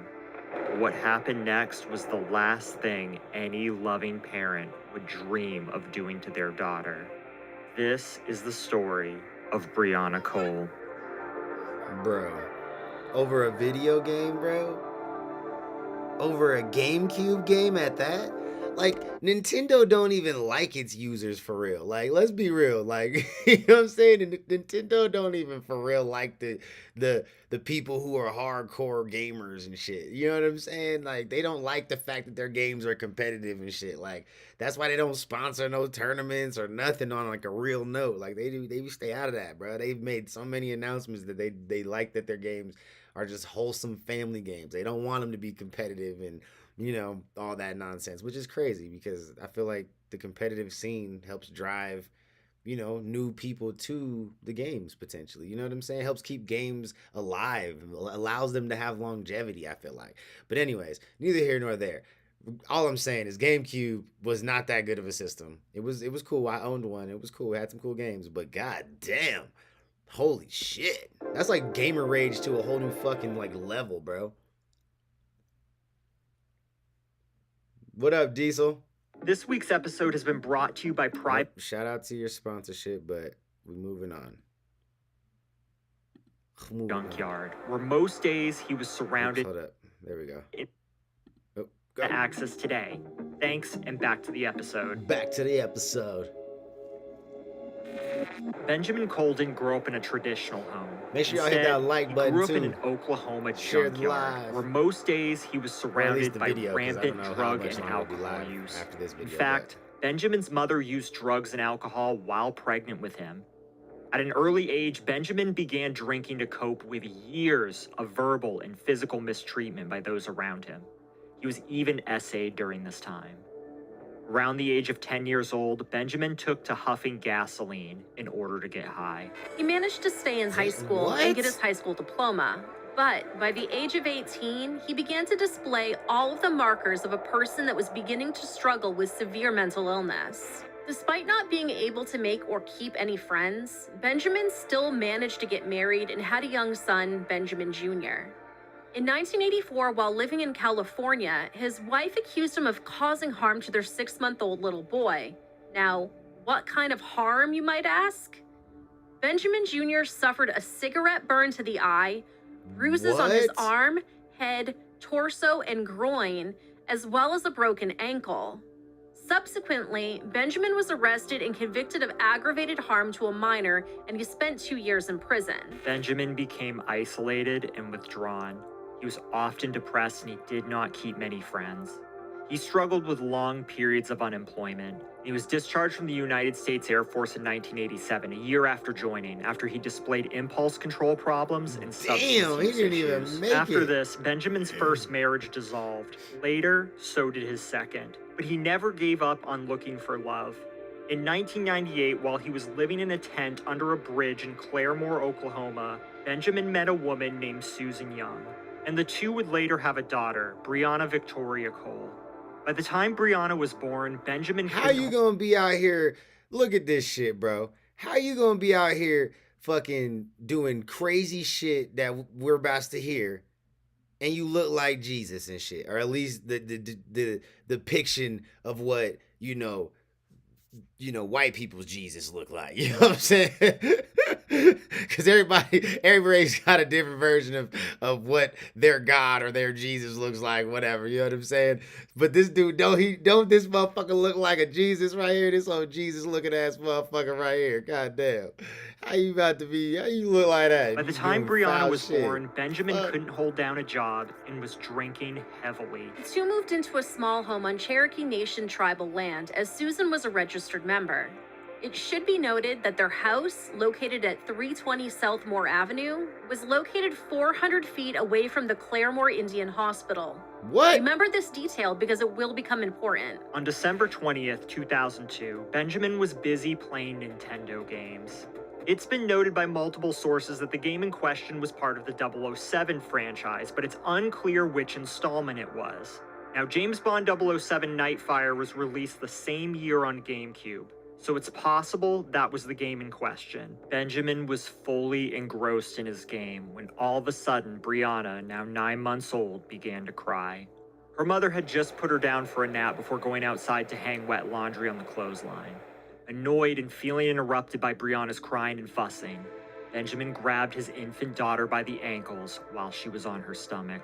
Now, what Benjamin told police was that he was trying to flip Brianna over onto her back in an attempt to make her stop crying.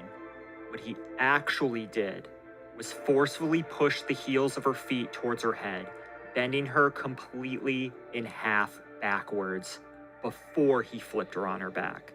He then went back to his video game and left his daughter to die in agony in her crib.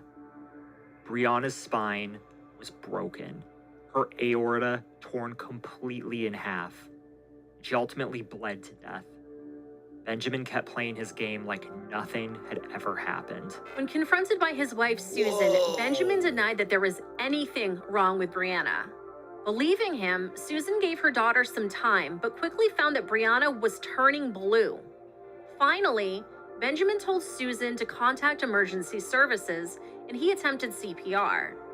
However, he said nothing to the first responders about what had happened. Brianna was eventually taken to a hospital, but unfortunately, she could not be revived. Now, some sources claim that Brianna died at the hospital, but according to the medical examiner's report, a baby sustaining an injury of this nature would die within minutes. According to police, Benjamin took his wife home afterwards and told her that he wanted to try to have another baby. The next day, Benjamin was confronted by police after being told that a pathologist had deemed Brianna's death a homicide, and he confessed to everything. According to reports, after being placed under arrest, Benjamin's response was, "How many years am I looking at?" Benjamin Cole was charged with Brianna's homicide.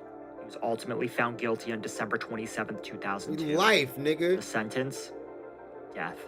Good. Susan was Fuck also yeah. held responsible due I to was her saying, I was inaction. thinking it was gonna be life because you know they be going light on some motherfuckers. But yeah, death. Good. Fuck that nigga. He gotta go. He gotta go.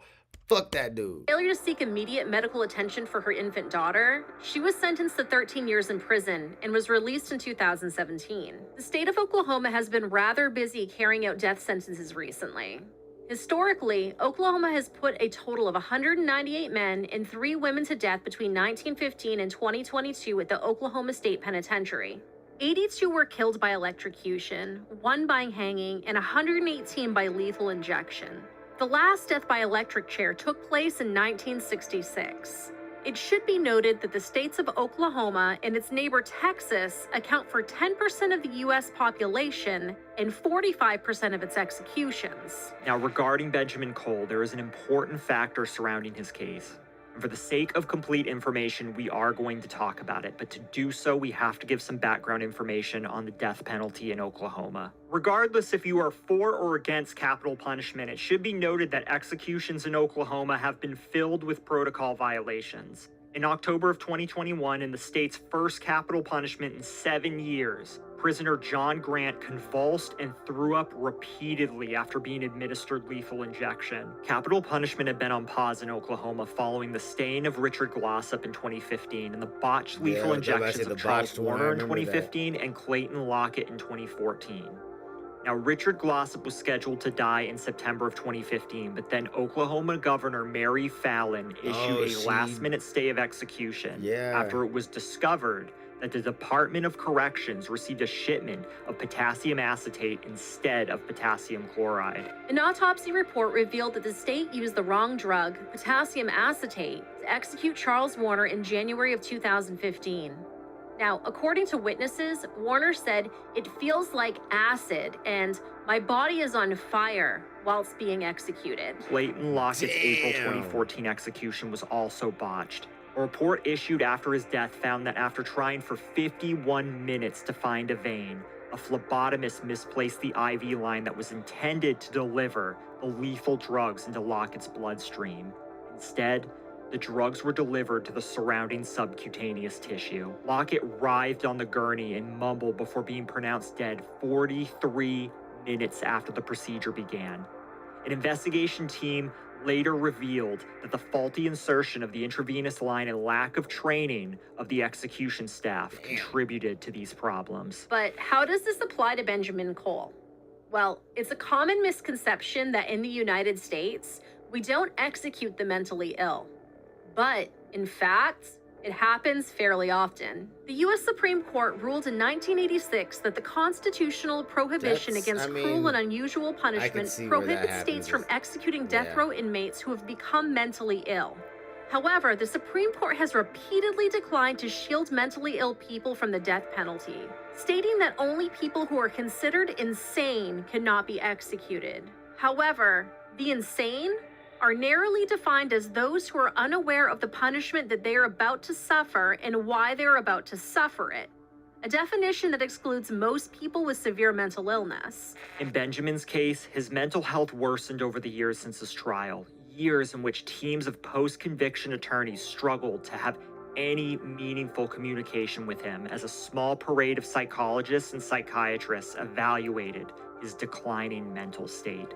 He was diagnosed with paranoid schizophrenia in 2008, and his mental condition had deteriorated as he went untreated for almost 20 years. Many people do not realize that schizophrenia can be toxic to the brain, and left untreated, a person with schizophrenia can undergo brain damage.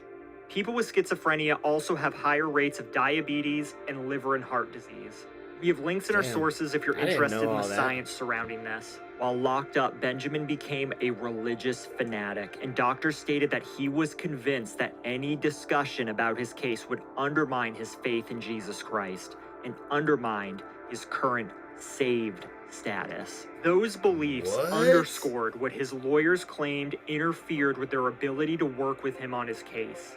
According to his spiritual advisor, Reverend Dr. Jeff Hood, Benjamin claimed that he would be with the Messiah on the date of his execution, or rather, that he was the Messiah. Attorneys and doctors would find Benjamin dirty and unkempt in complete darkness inside of his cell, which he reportedly almost never left unless he was forced to. Now, corrections officers and his case manager told his attorneys that he kept the lights off almost all of the time, and they had no regard for his personal hygiene. In 2015, Benjamin mailed his mother some of his hair and a tooth. What? And in 2019, he handed one of his attorneys a packet with 2 more of his teeth and a note that his attorneys understood as a request to mail the teeth to his mother. Additionally, a physician who reviewed an MRI performed on Benjamin this year found a lesion on his brain that would be highly consistent with Parkinson's disease. The growing brain lesion made his attorneys repeatedly describe him as largely catatonic.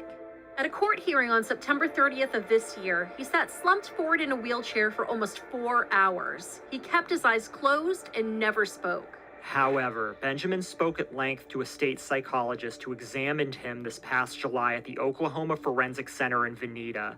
According to psychologist Scott Orth, he did not witness any substantial overt signs of mental illness. Benjamin told the psychologist, "They want to make sure I'm competent, and that I realized first that I killed my daughter. And I went through a trial for taking my daughter's life, and a jury found me guilty. They found me guilty of homicide, and I was given the death penalty for that, and I accept responsibility for that." He referred to himself as a sitting here having any sort of conversation then? Shit, you accept the responsibility, you accept the punishment? Well, shit. Hyperbolic shit to argue about Jesus then. freak, and said he hoped that his spirit would return to my father in heaven, in his own words, Cool, after whatever. he was executed. Great. He also expressed hope that Governor Kevin Stitt, after his execution, might have a change of heart about seeking capital punishment and focusing on death for inmates, and instead focus more on life and rehabilitation, stating, quote, "It's just something I hope agree. he I mean, I considers think and you takes should to be heart. focusing on that, I'll but pray for him and the people of Oklahoma that some it people happens." End quote. should just Oklahoma. The fact that he had a past, that's really the reason why. Like, let's not forget why he got the death penalty, right? Like, this isn't the first time he went to jail for hurting a minor, right? He hurt his first son, and that's why his first wife took their son and dipped the fuck up out of there. You know what I'm saying? He beat and was burning his fucking kid with fucking cigarettes and fucking broke his ankle and all sorts of shit. He was not, that motherfucker was a terrible person. Yes, he should have not been in a situation to have ever had another kid after that situation. You know what I'm saying? Especially not without the proper help. The Parole Board voted 4-1 in September to deny clemency to Benjamin despite his attorney's pleas for mercy because of his mental issues. The decision meant that Governor Kevin Stitt could not intervene to commute Benjamin's sentence to life in prison without the possibility of parole. In Oklahoma, a governor can commute a death row inmate's sentence only if the board recommends clemency. Warden Jim Ferris testified at the hearing on September 30th, the same hearing where Benjamin appeared catatonic, that he relied heavily on the psychologist's report when he decided that Benjamin was indeed competent. He went on to testify that, quote, "I'll do the right thing no matter what. And if I felt he was incompetent, I have no problem with moving that forward. Not a problem at all. But in this case here, I did not see that," end quote. The warden said what really jumped out to him from the report was Benjamin's statement when asked about visual hallucinations. Quote, "Are you asking if I see little green men running around the floor that beam up in a spaceship to Venus to look for the purple monsters? No, I do not see things. I never have," end quote. Benjamin's attorneys had wanted the warden to initiate a process that would have resulted in a jury trial over his mental state. They then asked a Pittsburgh County judge, the Oklahoma Court of Criminal Appeals, the U.S. Supreme Court, a Tulsa federal judge, and a federal appeals court to intervene. All of them refused.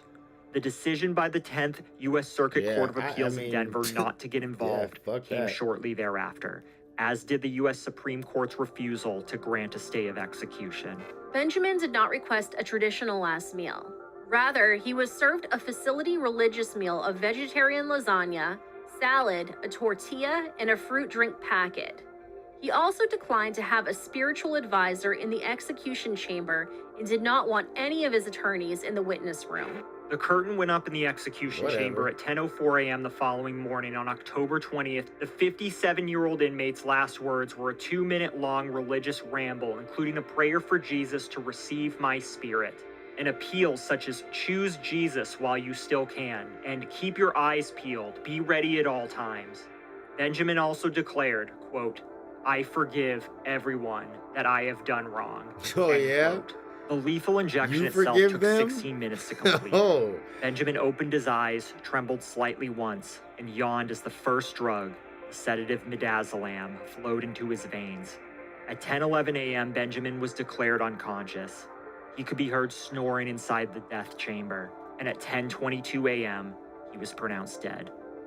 Benjamin's attorney, Tom Hurd, called him a person with serious mental illness whose schizophrenia and brain damage led to him killing his daughter. By the time of his death, he had slipped into a world of delusion and darkness, and according to his attorney, quote, "often able to interact with my colleagues and me in any meaningful way. Ben lacked a rational understanding of why Oklahoma took his life today. As Oklahoma proceeds with its relentless march to execute one mentally ill, traumatized man after another, we should pause to ask whether this is really who we are and who we want to be." Think about that shit. And there's When a lot asked of things you can change about the justice system, but I mean, I He don't would think do after- I don't think that guy was not competent. He out of all the quotes we heard from all the psychiatrists and shit, that motherfucker sounded very competent. Witnessing he understood Benjamin's what was execution, happening. Dr. Brian So, Young, fuck who was that. Brianna's uncle, said, quote, "Go back to normal as it can be. We should not have to wait 20 years for a 9-month-old baby to get her justice. Facts. I'm going to talk to my legislators. I want to see if there's something that we can do to make this a faster process, because 20 years, give me a break." He admitted to it, and there was no question about this. End I quote. agree. Donna Daniel, Brianna's aunt, thanked the state for carrying out the sentence and giving justice to her late niece, whom she described as a blonde-haired, blue-eyed baby. Quote, "She died a horrific death, and he gets off easy and gets to get a little injection in his arm and goes to sleep in his death. He did not give Brianna the chance to ever grow up, to even have her first Christmas, to meet her family, end quote. Damn, that's The first time crazy. Donna got to see her niece was in a casket. She stated that she wished that the media would focus more on Brianna and less on Benjamin. This is something that I seriously wish that we could help her with. However, Benjamin took Brianna away at such a young age, we'll never get to know what she liked or didn't, or what her hopes and dreams were. She never got to take her first steps, say her first words, start kindergarten, or make friends of her own. She never got to go to prom, graduate high school, or go to college. Brianna's life was cut short at just 9 months old. And as of the date of this recording, Brianna Victoria Cole would be 20 years old. That's messed up, man. That's super fucked up. That's sad. All right, man. I'm about to hop off here. You know what I'm saying? I'll catch y'all later. You dig? Shout out to you guys for being the fantastic, amazing individuals that you are. And yeah, if you haven't subscribed, please hit that subscribe button. Please hit that bell notification. Help your boy hit 100K one day. And yeah, we'll get there one day. But yeah, I love y'all. There is no me without you. Have a great, fantastic weekend. I will catch you guys tomorrow with some live, or not some lives, with some reactions. We'll see you on live on Sunday. All right. Catch y'all later. Peace.